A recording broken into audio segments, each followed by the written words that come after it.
Bismillahirrahmanirrahim. Assalamualaikum warahmatullahi wabarakatuh. Waalaikumsalam warahmatullahi wabarakatuh. Sepertinya saya di sini saya akan menjelaskan buku perjanjian ya. Terus pembuatan kontrak digital.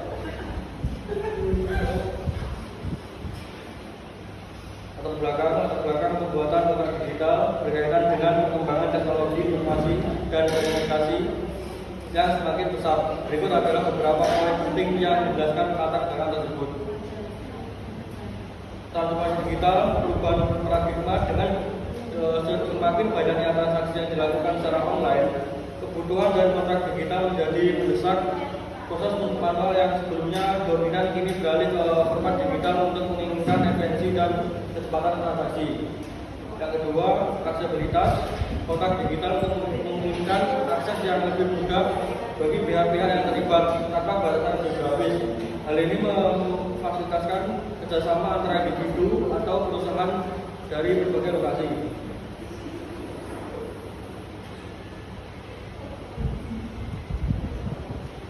Latar belakang inovasi dalam bisnis.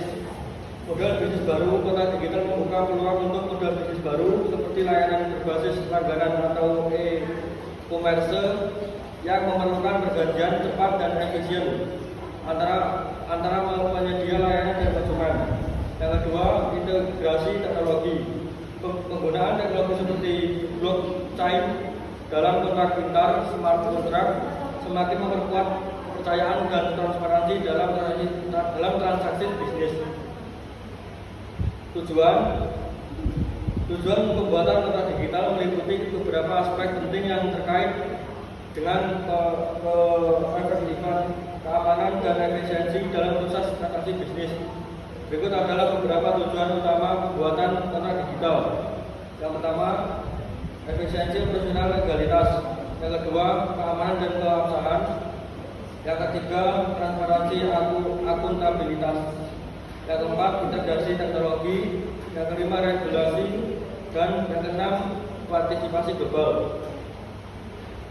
Pengertian pembuatan kontrak digital adalah proses penyusunan dan penandatanganan perjanjian yang dilakukan secara elektronik menggunakan teknologi informasi untuk memfasilitasi transaksi antara pihak-pihak yang terlibat. Kontrak digital memiliki beberapa karakteristik dan tujuan yang membedakannya dari kontrak tradisional. Berikut adalah pengertian dan aspek penting terkait pembuatan kontrak digital.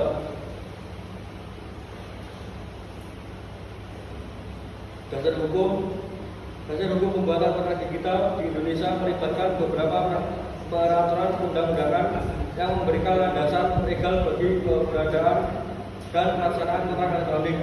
Berikut adalah penjelasan mengenai dasar hukum tersebut. Yang pertama, kitab Undang-Undang Hukum Perdata Kawal Perdata. Yang kedua, Undang-Undang Nomor 11 Tahun 2008 tentang Informasi dan Transaksi Elektronik. Yang ketiga, Peraturan Pemerintah Nomor 82 Tahun 2012.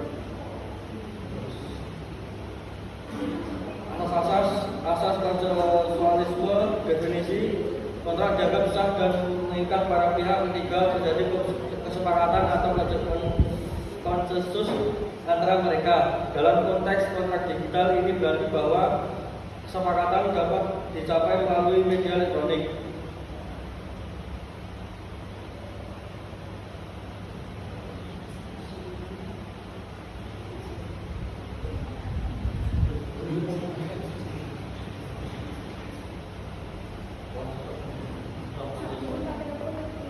Contoh kasus permasalahan setelah melakukan pembayaran, Andi tidak menerima konfirmasi pengiriman dalam waktu yang dijanjikan. Ketika menghubungi layanan pelanggan, Andi diberitahu bahwa terjadi kesalahan sistem yang menyebabkan pemesanan tidak tercatat. Andi merasa dirugikan dan ingin mengetahui hak-haknya serta langkah-langkah yang dapat diambil untuk masalah ini.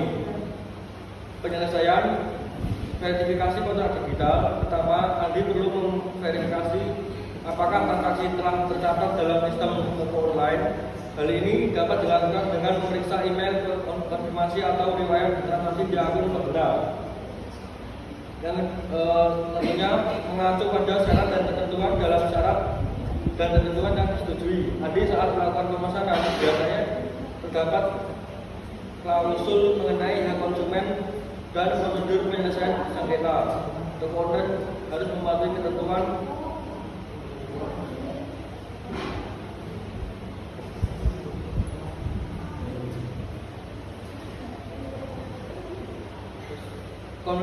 komunikasi dengan pihak toko online. Andi harus menghubungi layanan pelanggan toko online secara resmi, baik melalui email atau formulir kontak yang disediakan di situs web. Dalam komunikasi ini, Andi dapat menyampaikan keluhannya dan meminta penjelasan serta solusi dari pihak toko online. Penyelesaian melalui mediasi. Jika masalah tidak dapat diselesaikan melalui komunikasi langsung, Andi dapat mempertimbangkan untuk menggunakan layanan mediasi atau arbitrase yang mungkin disediakan oleh toko online yang sesuai. Tindakan hukum. Jika semua upaya penyelesaian di atas gagal, Andi dapat mempertimbangkan untuk mengambil langkah hukum berdasarkan Undang-Undang Perlindungan Konsumen dan UU ITE yang mengatur tentang keamanan kontrak digital. Ia bisa mengajukan pengaduan kepada Badan Penyelesaian Sengketa Konsumen atau menggugat secara hukum jika diperlukan. Cukup sekian dari saya. Kalau dia mohon maaf. Assalamualaikum warahmatullahi wabarakatuh. Waalaikumsalam.